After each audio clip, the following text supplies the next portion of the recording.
Kita hormati bersama Direktur RSUD Rembang, Bapak Dr. Agus, tadi juga beberapa dokter spesialis, karyawan dan semuanya. Sebelumnya saya juga mengucapkan terima kasih atas pelayanan ibu kami. Beliau gerak di sini sampai 22 hari, bulan Syakban, sampai wafat juga di sini, dan kami sebagai keluarga sangat terima kasih atas semua pelayanan dan pengabdian tenaga medis di sini. Sebetulnya RSUD itu sudah sopan lah, datang ke kita mintanya ngaji virtual. Gara-gara sopan tuh saya kok jadi ingin sopan juga. Akhirnya saya yang datang ke sini. Biasanya yang lembaga-lembaga besar itu agak-agak enggak sopan itu, ngatur-ngatur orang. Ini kok baik gitu. Padahal BPK ngajinya di saya, lembaga negara, Kemenku pernah ngaji di saya virtual. Tapi RSUD kok kayak kasihan, jadi saya kok. Terus iya, jadi hakul jar kira-kira itu karena tetangga itu. Tapi niat saya ya tidak baik-baik banget, sambil jalan-jalan kok dekat. Jadi, tapi begini ya, saya akan cerita versi kiai ya. Kalau versi medis Anda lebih tahu. Kalau versi kiai itu kematian itu dianggap hal yang sebetulnya ada versi kiai ya, semua orang tahu lah pasti mati itu. Cuma inginnya mati itu kan macam-macam. Inginnya ya setelah kaya, terus setelah mapan, terus menangi anaknya mapan, cucunya mapan itu. Terus itu pun sebetulnya ada siap mati juga, tapi ya tetap mati itu. Jadi saya punya cerita, saya akan cerita yang lucu-lucu ya supaya enggak tegang ya menghadapi kematian. Dulu itu kroni itu ya sudah ada. Jadi Nabi itu ya punya kroni, tidak hanya pejabat. Nabi itu punya kroni. Nabi Sulaiman itu bisa terbang. Ya mulai dulu manfaatkan angin. Jadi angin itu mulai dulu memang luar biasa. Dimanfaatkan orang sekarang mulai tenaga angin, pakai rem angin. Mulai dulu angin itu luar biasa. Nah itu teman dekatnya Nabi Sulaiman tuh ya agak sopan tuh bilang gini, itu Pak Nabi itu kalau nanti ada malaikat Israel saya pinjam anginnya supaya tidak bisa ngejar saya katanya. Jadi mulai dulu tidak hanya pejabat, Nabi pun ya punya teman yang agak-agak gimana itu. Suatu saat malaikat Israel disuruh nyabut orang, misalnya namanya siapalah. Nanti saya sebut ada yang tepaan sama nanti tersinggung, ya semuanya siapa gitu. Yang jelas namanya ada Agus tidak Bambang karena bahasa Arab itu orang ini cabut di India. Nabi Sulaiman kira-kira ya di Palestina kira-kira itu. Si orang ini ternyata di dekat Nabi Sulaiman. Nah karena Nabi itu kan orang hebat lah, sehingga malaikat ya kadang silaturahim ke para nabi. Israel sendiri ya kadang-kadang silaturahim ke para nabi. Silaturahim yang paling enggak disukai ya silaturahimnya malaikat Israel. Datang ke Nabi Sulaiman, sebenarnya niatnya silaturahim. Ternyata ketemu orang itu, kaget malaikatnya. Waduh ini gimana ini? Kok saya disuruh nyabut di India, kok orangnya di Palestina? Nabi Sulaiman kira-kira di kawasan Palestina, di wilayah yang katanya Israel itu. Karena Palestina kita tahu kan, menurut pemerintahan Israel itu wilayah Israel, menurut Palestina pemerintahan apa? Palestina. Tapi Indonesia alhamdulillah sampai sekarang itu enggak mau atau tidak punya hubungan diplomatik dengan apa? Israel. Sehingga kita harus mengistilahkan Palestina untuk warga Indonesia. Kaget malaikat ini katanya disuruh nyabut di India kok ada di sini. Nah si kroni ini, si orang yang itu melihat malaikat Israel, entah kenapa kok dia bisa melihat itu, mungkin punya kekuatan tertentu karena dekat Nabi. Kaget dia, malaikat melihat dia karena janggal ya, disuruh nyabut di India kok orangnya di Palestina. Si orang ini melihat malaikat juga takut, malaikat itu punya hawa yang luar biasa. Akhirnya bilang ke Nabi Sulaiman, ya Nabi Allah tolong pinjemin saya angin untuk saat ini juga saya bisa terbang ke India. Dipinjemin sama Nabi Sulaiman. Akhirnya orang itu sampai ke India. Dikira angin itu sudah segala-galanya sampai India. Terus malaikat senyum, seneng dia. Wah ini sesuai protokol karena andai kan orang itu tetap di situ, malah malaikat nggak berani ngambil karena prosedurnya harus ngambil di India. Jadi andai kan dia tetap diam di situ, sebenarnya malah nggak masalah karena nggak sesuai apa panduannya harus karena dia terbang di India, malaikat itu nyusul ya terus diambil karena sesuai apa? Saya sesuai perintah harus memang diambil di India.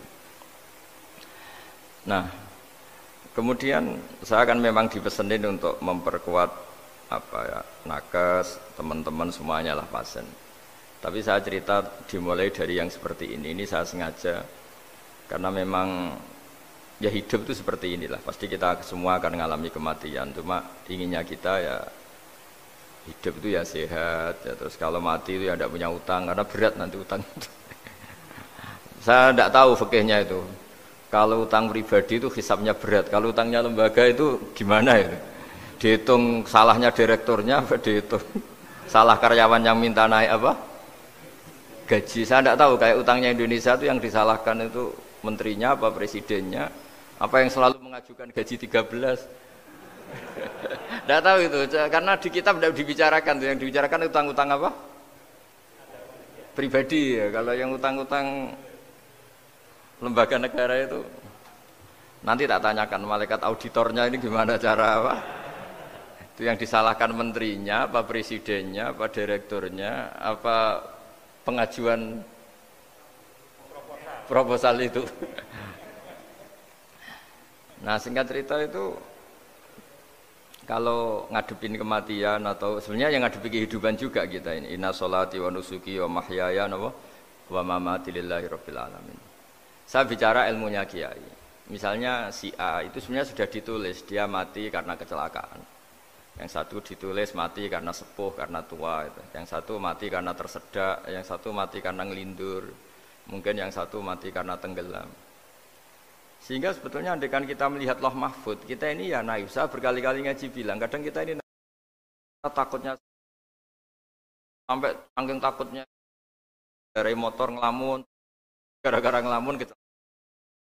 Andaikan malaikat itu kok suka bully, tawain gitu. Kamu catatannya kecelakaan kok yang kamu takuti apa? Covid. Tentang sejarah misalnya kita pernah hidup menanamkan kebencian sesama itu terus ke bawah. Anak cucu kita dikandani jogeman cocok wong iku musuhnya bapakmu, mbahmu itu. Sehingga anak cucu itu dendamnya diwariskan. Wong dendam kok dia apa? Wariskan. Termasuk utang itu. Ketika kita jabat ingin rumah sakit ini mewah, terus pikirannya kok sedadi, aku seleren semikir direktur berikutnya. Itu tidak tahu itu nanti hisabnya ke siapa. Saya ulang lagi ya. Maka dalam satu ayat dikatakan laqad kunta fi ghaflatin min hadza fakashafna anka ghita'aka fabasarukal yauma hadid.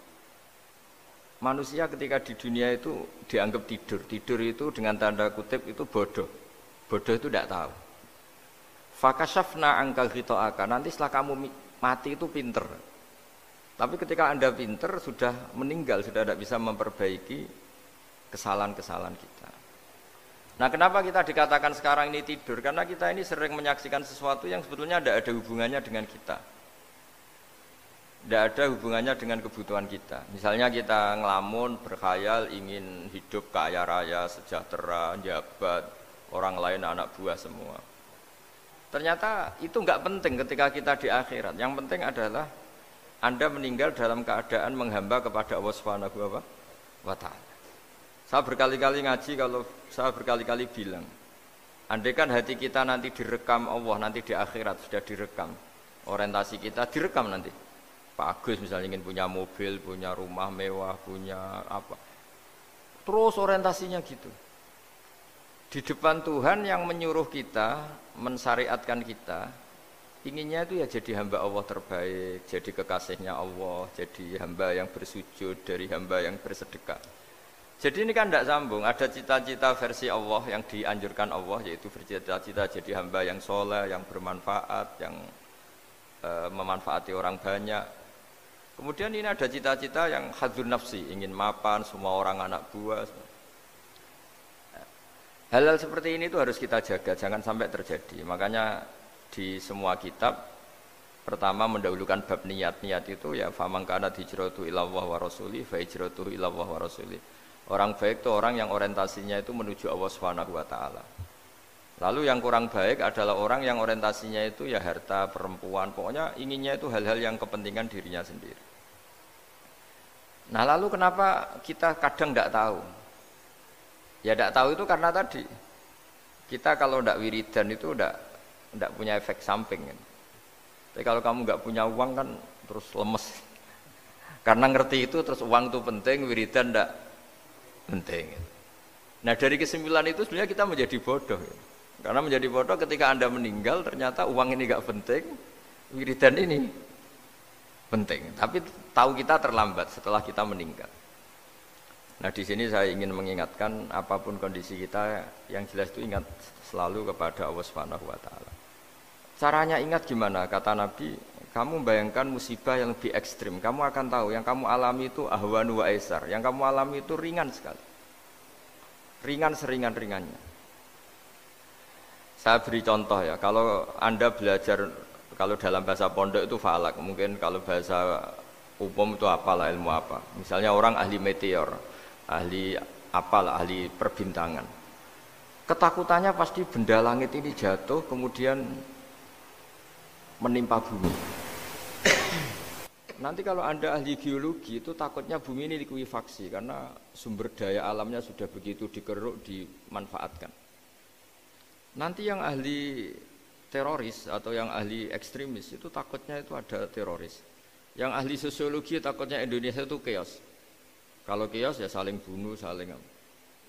Jadi semuanya ini ketakutan ini semuanya mengarah terhadap kematian.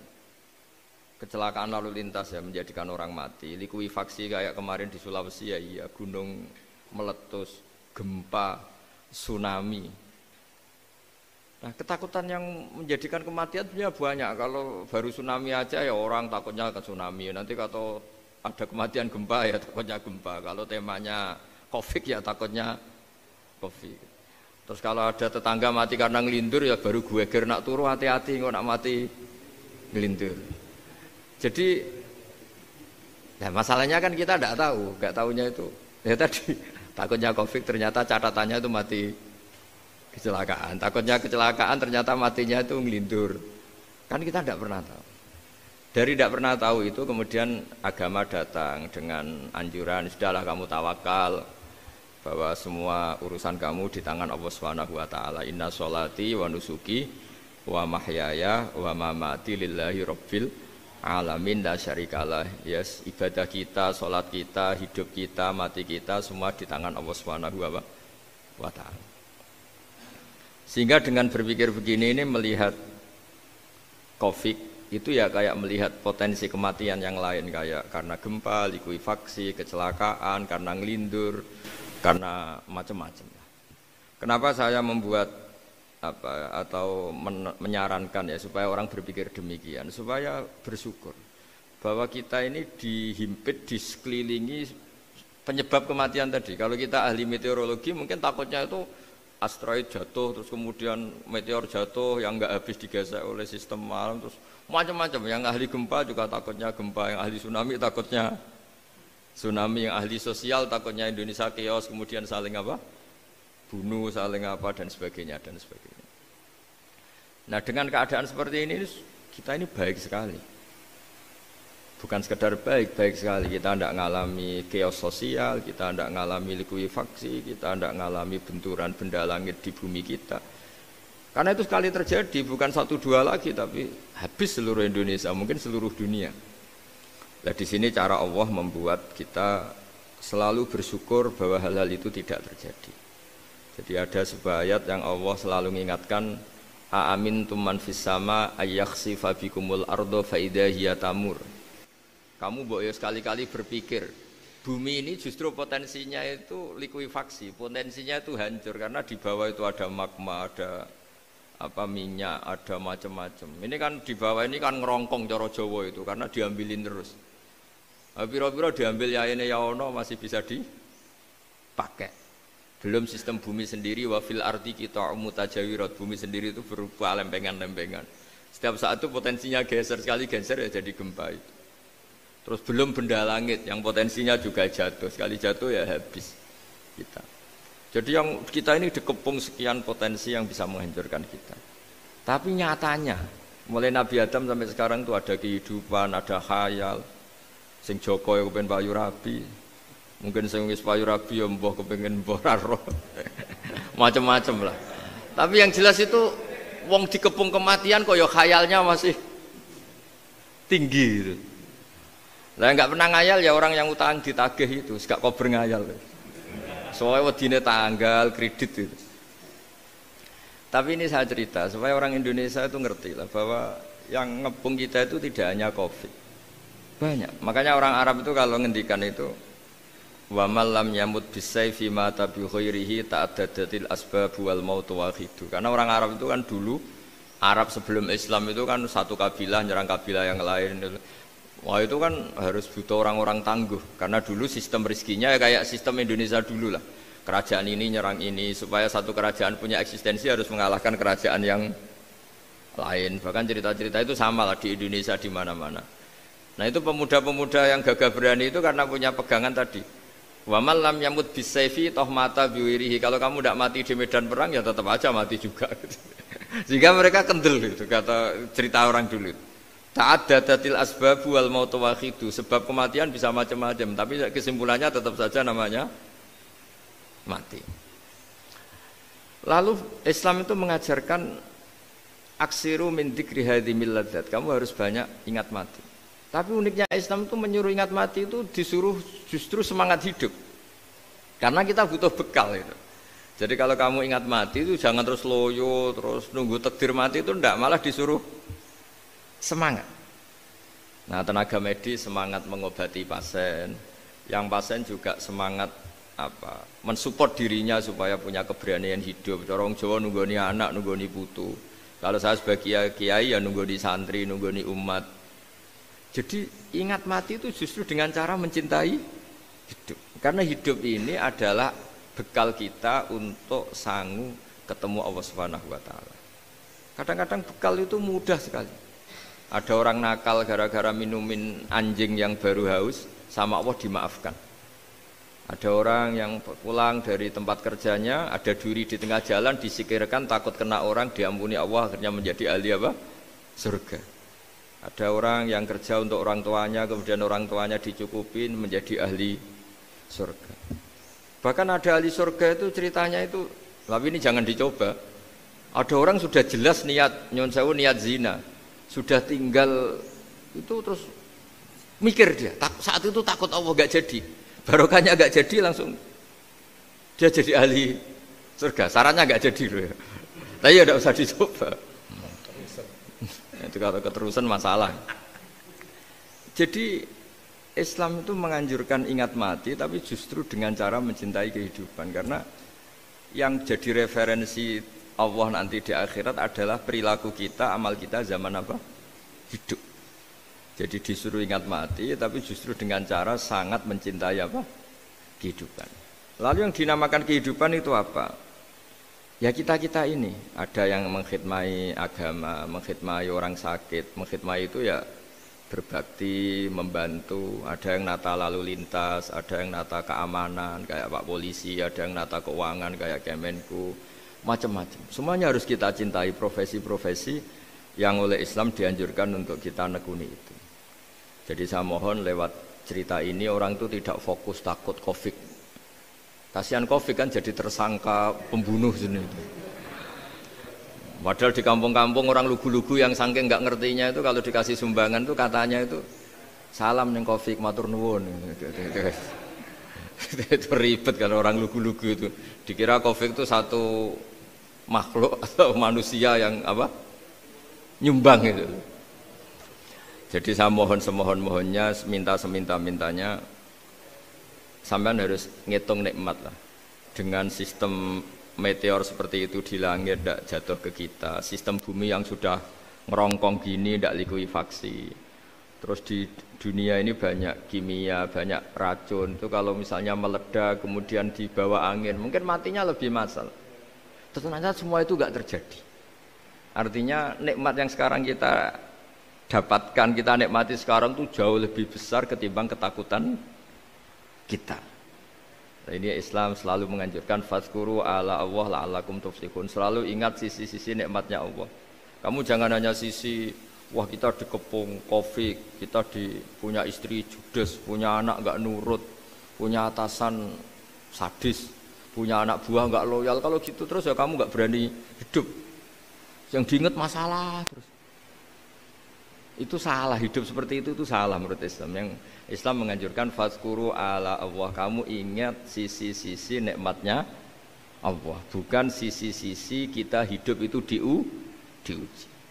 Saya punya sekian cerita ulama-ulama yang unik, yang punya nasihat itu. Jadi ada orang kaya raya dulu temannya banyak, anak buahnya banyak. Suatu saat dia miskin terus gak ada yang berkunjung. Terus dia ngeluh, curhat ke ulama itu. Ketika saya kaya yang berkunjung banyak, ketika saya miskin kok nggak ada yang berkunjung, kurang ajar betul teman-teman saya. Terus kata kiai itu lucu kalau ada nih, ya bagus gitu dong ketika anda miskin sudah ada yang berkunjung. Loh kok bisa? Ya misalnya kamu sekarang jadi buruhnya orang, pas disuruh-suruh dibentak-bentak, terus teman kamu udah datang, malah kamu jadi tontonan toh. Mendingan nggak udah datang, jadi kamu ketika buruh orang nggak malu karena teman-teman kamu sudah tidak datang. Ya alhamdulillah kalau gitu ya. Jadi dulu satu hal yang dia dulu nganggap problem, iya kan kalau kamu misalnya dulu kaya, temannya banyak, jabat, terus yang takut banyak. Ketika sudah miskin, Yun Sawu jadi buruhnya orang disuruh-suruh, terus teman kamu tetap udah datang. Siap nggak ada? Siap datang apa siap tidak datang? Lebih siap tidak datang sebetulnya kan? Karena nggak jadi tonton. Akhirnya dia sadar. Ya gitu kalau dikeluhin istri saya ini judes, sering marahin gini-gini. Ya bagus dong marahin kamu. Kalau marahin tetangga malah masalah kan. Coba kamu punya istri kalau marahin orang lain pusing enggak? Mendingan marahin. Jadi pokoknya dilatih terus. Lama-lama dia bersyukur. Nah termasuk cara kita melihat kehidupan. Ada doa Rasulullah SAW yang luar biasa, ya Allah jadikan kehidupan ini sebagai penambahan saya untuk berbuat baik. Wal mauta rohatan li min kulli syarrin, kalau saya engkau takdir mati ya anggap mawon ini mati itu berakhirnya semua potensi keburukan saya. Orang itu kan potensinya dua, buruk betul atau potensi buruk. Mungkin sekarang kita ada korupsi, tapi saja suatu saat kita korupsi. Mungkin sekarang kita ada salah, suatu saat potensi salah. Dan mati itu mengakhiri itu semua. Makanya saya berkali-kali cerita kalau ngaji, kalau orang-orang alim NU itu kalau ada bajingan mati tetap dia seksa ini baik dia. Itu tetangganya enggak mau semua. Wong bajingan kok darani baik. Tapi kiainya ngotot, harus disaksikan kalau ini baik. Akhirnya mereka bilang ya baik-baik. Padahal di hati kiainya sudah tidak bisa garong lagi, tidak bajing lagi. Ya baiklah gitu. Jadi sehingga orang-orang soleh itu melihat hidup itu ya biasa, melihat mati itu biasa, karena hidup adalah sarana kita menambah kebaikan dan mati adalah akhir dari segala keburukan kita atau potensi keburukan kita. Jadi Islam itu mengajarkan kita gimana menghadapi kehidupan, juga gimana menghadapi apa? Kematian.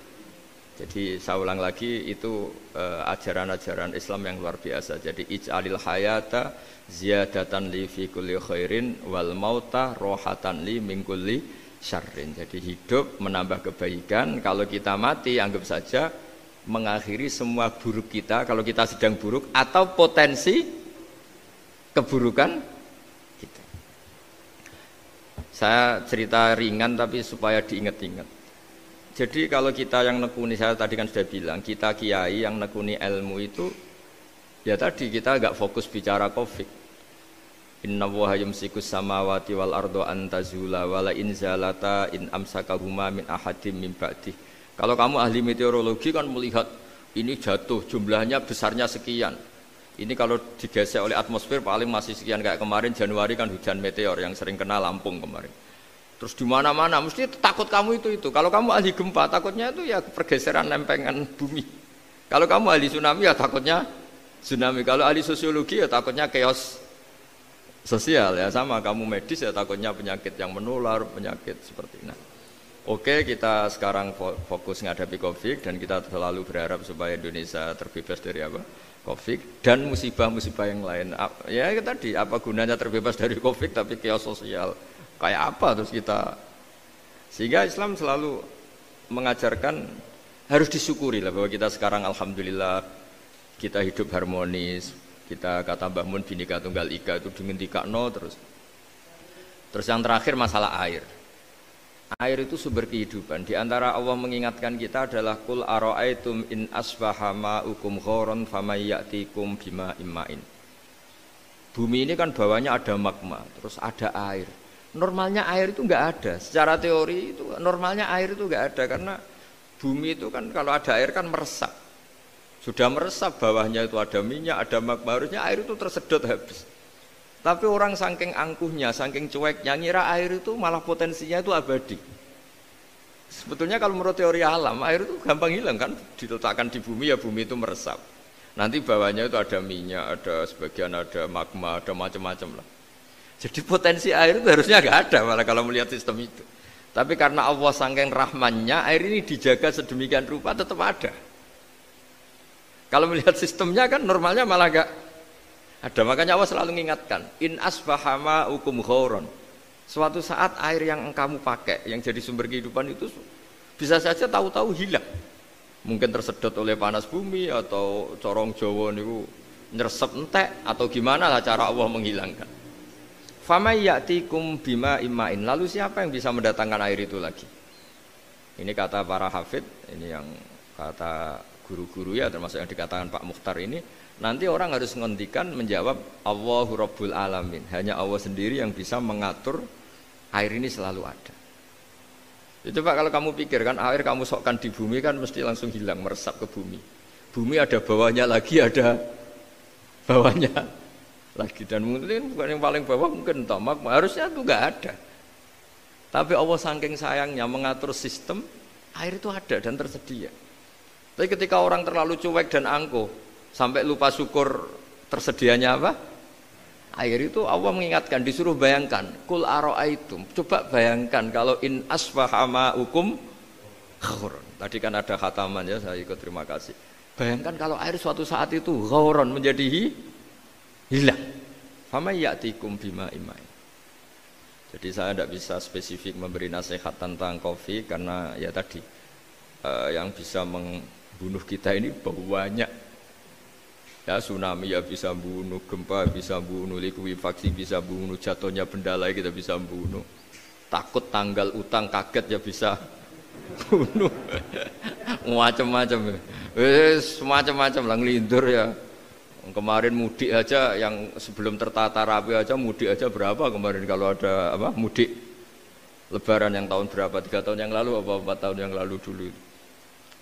Jadi saya mohon ketakutan kita adalah yang hakikat adalah takut jadi hamba yang tidak baik. Itu yang harus jadi ketakutan sejati.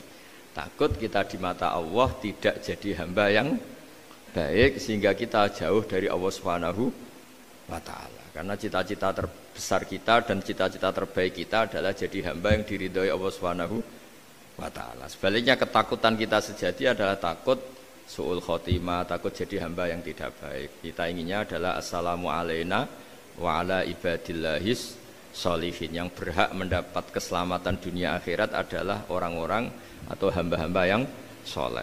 Ya tadi untuk menjadi soleh itu gampang di Islam itu. Tenaga medis nolong pasien ya ibadah, pasien husnudzon sama dokter ya ibadah, mengelola hidup, ingin hidup ya ibadah, anak ngurus istri ngurus, pokoknya anak yang ngurus keluarganya juga ibadah. Semuanya itu di Islam itu asal tidak maksiat itu dianggap apa? Ibadah. Dan untuk orang menjadi kekasihnya Allah kayak tadi, ada orang yang karena ngerawat hewan dijadikan walinya Allah, menghilangkan apa duri atau pengganggu di jalan jadi kekasih Allah. Itu cerita-cerita itu semuanya ringan. Bahkan tadi ada yang cerita sekedar ingin maksiat dan tidak jadi. Dalam Islam itu kan gitu, orang yang merencanakan maksiat kemudian tidak jadi itu ditulis pahala. Jadi gampang sekali untuk menjadi orang soleh dalam apa? Islam. Kalau tidak bisa itu semua, kata Nabi, takufus syarroka anin nas fa innaha shadaqatun minka ala nafsik. Kalau tidak bisa berbuat baik sama orang lain, yang penting tidak mengganggu orang lain. Terus kan enak turu ning omah ngelamun, bengak-bengok dhewe aja banter-banter tapi. Nak bengok-bengok banter-banter kan ganggu tangga. Itu asal tidak ganggu orang lain, takufus syarroka anin nas. Kamu jangan sampai efek buruk kamu berakibat pada orang lain. Itu juga fa innaha shadaqatun minka ala nafsik. Itu ya bagian dari sedekah kamu. Taruh saja misalnya kalau secara ilmu medis, misalnya kita ini kok dinyatakan positif COVID, secara ilmu medis nggak boleh ketemu orang lain, terus kamu diisolasi. Kamu niatin ketika diisolasi itu tidak menularkan bahaya kepada orang lain. Itu juga ibadah. Jadi ibadah itu gampang sekali, mudah sekali. Karena agama ini yuridu wa bikumul yusra wala yuridu bikumul usra. Agama ini mudah bukan sulit. Ya, mohon maaf tadi saya nggak bisa datang yang jam 11 karena saya tadi malam hormat di Jogja, acara 7 harinya Kiai Jatabek, tadi pagi baru datang. Tapi saya mohon pokoknya yang seneng ya, hidup itu yang seneng, diberi kesempatan hidup sampai sekarang itu yang seneng. Jangan karena teman kamu meninggal terus seakan-akan ini teman saya meninggal, paling saya besok. Kok kamu tahu? Nyatanya besok hidup lagi.